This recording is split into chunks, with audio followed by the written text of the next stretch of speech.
저희 지난주에 저희 집에 갓 태어난 고양이 2마리가 들어왔습니다. 한 청년이 어미에게 버림받아 탯줄도 그대로 달려있는 고양이 2마리를 구조해서 어떻게 키워야 될지 몰라서 저희 집에 둘째에게 연락이 왔습니다. 왜냐하면 저희 집에 이미 길고양이 2마리가 자라고 있기 때문에 누나 어떻게 키워야 됩니까? 막 이렇게 무리하고 하다가 결국 저희가 2마리를 받아서 키우게 되었습니다. 근데 사실 4일밖에 되지 않았는데 안타깝게도 데려온 지 하루 만에 그 중에 1마리가 세상을 떠나고, 또 한 녀석은 그래도 꽤 건강해 보이고 너무 예뻐서 얘는 키워서 남 안 주고 그냥 우리가 셋째로 삼아야겠다, 고양이 셋째 삼으려고 했는데 어제 또 그 친구도 세상을 떠났습니다. 그 짧은 사흘이라는 기간 동안 진짜 육아하는 심정으로 이 3-4시간마다 먹이를 먹이고, 또 새벽에 일어나서 어디 아픈 데 없는지 똥도 받아내고 뭐 이렇게 정성을 들였는데, 또 병원에 데려가서 어디 아픈 데 없는지 확인도 하고 그렇게 좀 살려보려고 애를 썼는데, 그렇게 보내고 나니 한편으로 좀 허전하기도 하고, 또 그 과정을 통해서 또 하나님께서 주시는 또 메시지들 또 경험할 수 있었습니다. 사실 태어난 지 얼마 안 돼서 눈도 떠보지 못한 그 고양이가 제 손에서 이렇게 꿈틀대는 그 생명이 얼마나 사랑스럽고 예쁜지 떠나보내고 나니까 그 허전함이 참 컸습니다. 그래서 제 손으로 저희 집 마당에 둘 다 하나씩 묻어 주었습니다. 태어난 지 얼마 안 되어 떠난 그 친구들을 보내면서 지금 저희 집에 와 있는 2 친구의 생명이 예사롭게 보이지 않았습니다. 둘 다 한겨울에 저희 집에 들어왔는데, 특히 둘째가 저희 집에 올 때는 난 지 2달밖에 안 된 아주 작은 고양이였는데 한겨울 차량 엔진룸에 있다 기름 범벅이 되어 구조되었습니다. 근데 구조되기 한 일주일 동안 그 밥을 먹지 못하고 추위와 견디며 살아난 그 생명이 지금 잘 자라고 있는 거 보니까 참 생명이 얼마나 끈질긴가, 이런 생각도 들고, 또 병원에 데려가고 그렇게 살려보려고 애썼지만 떠나는 그 생명을 보면서 정말 한 생명이 살고 죽는 것이 우리의 생각과 우리의 권한 밖의 일이구나 하는 생각을 갖게 되었습니다. 오늘 본문의 이야기 역시 남편과 2 아들을 떠나보내고 고생 끝에 돌아온 이 고향에 돌아온 나오미와 그 며느리 룻에 대한 이야기입니다. 근데 저는 오늘 나오미의 이야기를 묵상하면서 계속해서 탕자가 떠올랐습니다. 아버지를 떠날 때는 부유했지만 아버지께로부터 받은 유산이 바닥났을 때 그를 아버지처럼 거두어주는 사람이 없었습니다. 남의 집에 얹혀 돼지 치는 일을 하며 돼지가 먹는 쥐염 열매로 연명하던 탕자가 가만히 생각해 보니 지금 자신의 형편이 자기 집의 종들보다 못하다, 이 사실을 깨닫게 됩니다. 그래서 그렇게 외국에서 죽느니 차라리 아버지 집으로 가서 아들이 아니어도 좋으니 종의 하나라도 받아주시기를 원하는 마음으로 아버지께 돌아갑니다. 근데 아버지는 아들이 떠났을 때부터 한결같이 이 아들이 언제 오나 기다렸다 모든 것을 잃고 빈털터리가 되어 돌아왔지만 그 아들에게 묻지도 따지도 않고 영접하고 그 아들을 위해 잔치까지 베풀어 주었습니다. 탕자의 비유에서 사실 탕자가 잘한 일은 딱 한 가지 아닙니까? 비록 아버지 유산을 다 잃고 빈털터리가 되었지만 아버지께로 염치 없지만 돌아가자, 이렇게 결심하고 돌아온 것, 그 딱 한 가지 잘한 일입니다. 오늘 나오미 역시 고향 베들레헴으로 떠나갈 때는 그녀의 말대로 풍족했습니다. 재산뿐 아니라 사랑하는 남편과 2 아들과 함께 떠났지만 그녀가 고향으로 돌아올 때는 떠난 때 재산뿐만 아니라 남편과 2 아들까지 차례로 다 잃고 모압에서 얻은 며느리 룻과 함께 2 과부만 돌아왔습니다. 현대 사회에서도 이 과부로 홀로 살아가는 것은 심리적으로나 경제적으로나 너무 힘든 일이지만 고대 사회에서의 과부의 위치는 정말 가장 밑바닥 인생이었습니다. 경제적으로도 여성에게 유리한 그런 일들을 주어지지 않았던 시기였고, 또 자신을 지켜줄 남편이 없어서 여러 위험에 노출되어 살 수밖에 없었기 때문이죠. 그래서 성경에 반드시 도와야 할 사회적 약자를 설명할 때 빠지지 않고 언제나 등장하는 등장하는 부류가 과와 과부와 나그네라고 말하지 않습니까? 나오미가 모압을 떠날 결심을 했을 때는 여호와께서 베들레헴에 양식을 주셨다는 단지 그 이유뿐만 아니라 과부로서도 그 땅에서 살아가기가 너무 버거웠기 때문 아니었을까요? 과부 세 사람이 모압에서 살기 너무 어려웠기 때문에 젊은 두 며느리는 새로운 삶을 살도록 놓아주고 자신은 차라리 홀몸으로라도 고향 땅으로 돌아가야겠다 결심을 한 것입니다. 근데 나오미가 고향으로 돌아가는 그 결정 역시 결코 쉽지 않았을 거란 생각이 듭니다. 고향으로 돌아가고자 할 때 나오미에게 어떤 용기가 필요했을까요? 다른 사람들이 따가운 시선을 견딜 용기가 필요하지 않았을까요? 19절에도 보면 온 성읍이 그들로 말미암아 떠들며 이르기를 이가 나오미냐 하는지라. 떠들며 이른다. 온 성이 그 말은 이 나오미가 돌아올 때 그 반응이 어땠는지 보여주는 말씀 아닌가요? 나오미가 그런 반응을 모르고 왔겠습니까? 사람들이 자신을 알아볼 것을 뻔히 알았지만 그래도 모압에서 외로이 나그네로 생을 마칠 것이 아니라 차라리 고향으로 돌아갈 길을 선택한 것입니다. 또 내적으로도 자신의 뒤바뀐 현실을 받아들일 용기가 필요하지 않았을까요? 베들레헴에서 살 때는 부유하고 모든 것을 가진 남부럽지 않은 그런 삶을 살았지만 이제 10년 만에 돌아올 때는 모든 것을 다 잃고 모압에서 얻은 며느리 룻과 탄둘이 돌아오는 그 걸음이 얼마나 스스로 비참했을까요? 아마도 이전에 나오미를 알던 많은 사람들에게 비교되고 자신 역시 다른 사람들과 달라진 그런 현실을 받아들여야 하지 않았을까요? 이처럼 나오미가 모압을 떠나 다시 베들레헴으로 돌아가는 건 역시 용기가 필요한 행위였습니다. 더군다나 따르겠다고 하는 며느리들까지 모압 땅에 두고 오려고 결심할 정도로 나오미는 자신의 불행을 타인에게 전가하려 하지 않았습니다.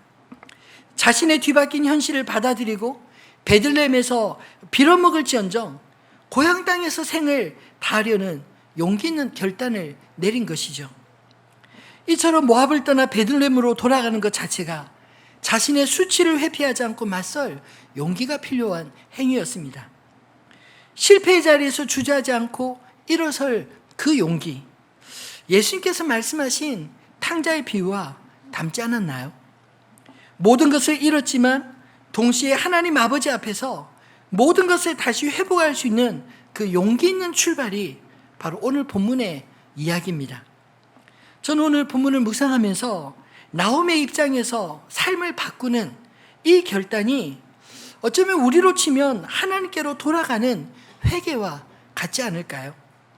그리고 삶을 바꾸는 이 결단에는 중요한 두 가지 요소가 있다는 사실을 본문을 통해 발견하게 되었습니다.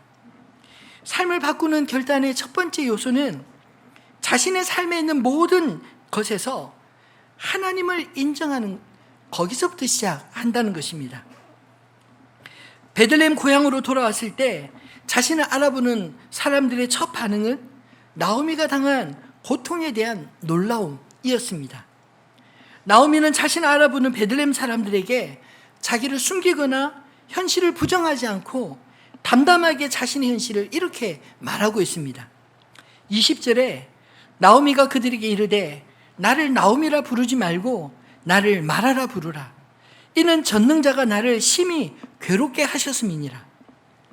본래 나오미의 이름의 뜻은 기쁨이라는 뜻인데 자신이 당한 현실은 오히려 기쁨의 삶보다 고통의 삶이었기에 기쁨의 나오미로 불리기보다 차라리 고통의 마라의 이름으로 불러달라 이렇게 말하고 있습니다. 그러면 나오미는 자신의 불행의 원인을 어디서 찾았을까요? 21절에 내가 풍족하게 나갔더니 여호와께서 내게 비어 돌아오게 하셨느니라. 여호와께서 나를 징벌하셨고 전능자가 나를 괴롭게 하셨거늘 너희가 어찌 나를 나오미라 부르느냐 하니라. 어떻게 들어보면 하나님 원망하는 말처럼 들리지만 사실 자세히 뜯어보면 이 말은 자신의 처지를 하나님께 탓하는 말이 아니라 하나님 앞에서 자신이 징벌을 받아 괴롭게 되었다. 하나님 앞에 자신의 이 삶을 인정하는 것입니다. 자신의 고통의 현실을 부정하지 않고 하나님을 원망하지도 않았습니다. 약속의 땅을 떠났던 인생이 겪는 고통이 너무나 참혹했는데 그것이 하나님을 떠났던 자신에게 찾아온 당연한 결과였다는 사실을 인정하고 자신의 이름대로 살지 못하였기에 자신을 더 이상 기쁨으로 불릴 자격이 없으니 차라리 고통이라 말하라, 그렇게 불러달라 말하고 있는 것이죠. 비록 약속을 땅에 떠날 때는 지금보다 더 나은 내일을 기대했을지 모르지만 실제로 사랑하는 가족을 잃는 고통 속에서 오히려 나오미는 진정한 생사의 화복의 주권자이신 하나님을 더 깊이 생각하게 된 게 아닐까요? 그래서 우리가 지난주에 살펴본 말씀에도 며느리들을 떠나보내려 할 때 자신에게 고통을 준 여호와 이름이 아니라 전능하신 여호와께서 오히려 그들의 생애를 선대해 주시기를 그렇게 기도하고 있지 않습니까? 오늘 본문에서도 나오미는 자신의 인생을 하나님과 상관없이 말하지 않고 여호와 앞에서 자신이 겪은 고통이 약속의 땅을 떠난 결과였음을 회개하는 심정으로 고백하고 있습니다. 사실 우리는 평안할 때 하나님 잘 믿을 것 같지만 실제로는 고난 속에서 오히려 하나님을 더욱 간절히 찾고 또 하나님을 만나게 되는 그런 은혜를 경험하고 있지 않으시나요? 오늘 나오미의 고백 속에도 자신이 믿고 의지하던 남편과 아들들을 차례로 잃었을 때 자신이 진정으로 의지하고 기댈 수 있는 분은 하나님밖에 없음을 깨닫게 되지 않았을까요? 나오미의 고백 속에는 이렇게 자신이 당한 고통 속에 약속의 땅을 떠나고 자신이 믿었던 사람들의 죽음을 통해서 자신의 주인이 누구인지를 깨닫게 된 그런 고백이라고 믿습니다. 나오미가 모압 땅을 떠나 고향 베들레헴으로 돌아올 결심을 하게 된 것도 여호와께서 자기 백성을 돌보시사 그들에게 양식을 주셨담을 들었을 때라 하지 않습니까? 나오미의 귀향은 이처럼 하나님을 떠났던 사람이 다시 하나님의 은혜를 구하며 돌아오는 이야기인 것입니다. 자신의 인생에 하나님을 인정하기 시작할 때 더 이상 하나님 없는 이방의 땅에 살 수 없어 하나님의 은혜를 바라고 귀향을 결심한 것입니다. 오늘 나오미처럼 모든 것을 다 잃고서야 비로소 모든 주권이 하나님께 있음을 인정하기보다 삶의 모든 영역에서 먼저 하나님을 인정하고 하나님의 언약 가운데 살아가는 저와 여러분 되기를 소망합니다. 두 번째로 삶을 바꾸는 결단에 하나님을 기대하는 믿음이 있었습니다. 오늘 나오미가 베들레헴 사람들에게 자신의 처지를 말하는 것은 자신의 인생을 포기하고 체념한 자로 이야기하는 말씀이 아닙니다. 비록 자신의 인생이 고향을 떠난 이후 여호와의 징벌을 받아 괴롭게 되었지만 그래도 전능하신 하나님을 믿기에 그분의 은혜 안에 있기 위해 돌아왔다. 이렇게 말하고 있습니다. 비록 전능자가 자신의 고통을 주셨지만 자신의 고통을 돌아보시고 다시 일으켜 세우실 분 역시 전능하신 하나님께 달려있다는 그런 고백이 이 전능자를 외치는 고백이 아닐까요? 나오미가 자신의 인생에 하나님을 인정했을 때 그것은 동시에 하나님께서 다시 회복시킬 것에 대한 기대 역시 놓지 않은 것입니다. 여러분, 우리가 하나님 믿는 거 하나님이 벌 주실까 봐 무서워서 믿는 게 아니지 않나요? 하나님이 우리 인생의 절대적인 주권자요 주인이심을 믿는 것입니다. 그런 의미에서 나오미의 고백은 저는 자신의 믿음의 고백이라고 생각합니다. 21절 말씀을 다시 한번 읽어볼까요? 같이 읽어보겠습니다. 내가 풍족하게 나갔더니 여호와께서 내게 비어 돌아오게 하셨느니라. 여호와께서 나를 징벌하셨고 전능자가 나를 괴롭게 하셨거늘 너희가 어찌 나를 나오미라 부르느냐 하니라. 아멘. 말마다 여호와께서 전능자가 이렇게 언급하고 있는 표현들을 보면 자신의 주인이신 하나님의 처분에 자신을 맡기는 그런 모습이 느껴지지 않으시나요? 여호와를 향한 이 나오미의 고백이 아무것도 기대할 수 없는 자의 입장에서는 여전히 기대하고 기댈 수 있는 단 한 분, 하나님을 향한 믿음 아니었을까요? 룻기는 나오미 가정의 비극으로부터 시작이 되지만 그 절망의 과정에서 오히려 하나님을 더욱 붙드는 자의 절박한 믿음이 더 잘 드러나 있습니다. 이 믿음이 나오미가 자신의 삶을 붙드는 유일한 소망이었고 이방인이었던 룻이 나오미를 통해서 본받게 된 하나님을 향한 믿음 아니었을까요? 하나님을 끝까지 기대하는 이 믿음이 나오미와 룻의 삶을 바꾸는 결정적인 선택이었습니다. 오늘 저와 여러분 안에도 이 믿음이 있기를 주님의 이름으로 축원합니다. 히브리서 11장 1절로 2절은 믿음을 이렇게 정의하고 있습니다. 믿음은 바라는 것들의 실상이요 보이지 않는 것들의 증거니 선진들이 이로써 증거를 얻었느니라. 여러분, 우리가 절망의 터널을 지날 때라도 바랄 수 있는 오직 한 분은 하나님밖에 없지 않으신가요? 하나님을 바라는 것, 그것이 성경의 믿음입니다. 하나님 안에서 바랄 때 비록 당장에는 눈앞에 아무것도 보이지 않는 것 같아도 반드시 역사하시는 하나님 안에서 이루어짐을 경험하게 될 것입니다. 오늘 사실 성경에 보면 이 룻기 속에 하나님은 잘 보이지 않아 보입니다. 근데 나오미의 고백 속에 하나님이 그 고백을 들으시고 이방 여인 룻의 믿음에 하나님이 함께 하시고 또 이 두 사람의 바랄 수 없는 중에 바라는 그 믿음의 고백이 성취됨으로 두 사람의 개인뿐만 아니라 하나님의 구속의 역사 속에 하나님이 어떻게 일하셨는지 증거를 남기신 게 아닐까요? 하나님의 역사는 화려하고 웅장한 그런 곳에서만 이루어지는 게 아닙니다. 왕궁에서만 일어나는 게 아닙니다. 나오미와 같이 한 사람의 고통과 울부짖음 속에도 하나님의 역사는 이루어지고 있는 것입니다. 나오미는 비록 실패하고 살아가는 사람들을 낯선 곳에 묻으면서도 여호와의 이름을 부르며 하나님 앞으로 한 걸음 한 걸음 더 나오고 있지 않습니까? 여러분, 이게 믿음 아닌가요?